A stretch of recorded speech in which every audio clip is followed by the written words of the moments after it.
Hello everyone, welcome to our quick candle pattern series with Dylan Peacock. I'm going to be talking to you about the 3 rising and falling methods. The 3 rising methods pattern consists of 5 candles. The first one is a large green candle, which is followed by 3 red candles that form within the first green candle body. This pattern is a continuation pattern in an upward trend, which has been defined by a previous strategy. Here you can see large green candle, 3 smaller candles that form within the green body. However, there can be other green candles as well, so long as they form within the green body candle. So it can be a red candle or a green candle and another red candle. However, they must not all 3 be green candles. Here is a 6 candle variation.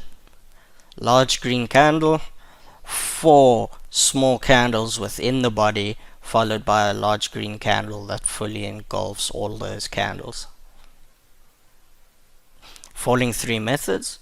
The falling 3 methods consists of 5 candles. The first candle is a large red candle followed by 3 green candles within the first candle body. It is used as a continuation pattern in a downward trend, which is defined by a previous strategy.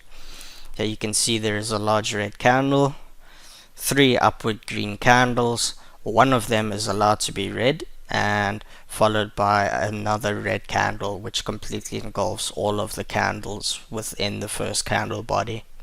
Here is a 6 candle variation. First large red candle, 1, 2, 3, 4 candles that form within the first candle body, followed by another red candle which completely engulfs all of the following candles. Thank you for viewing our 3 rising and falling methods video. Please like and subscribe so that we can continue providing useful content.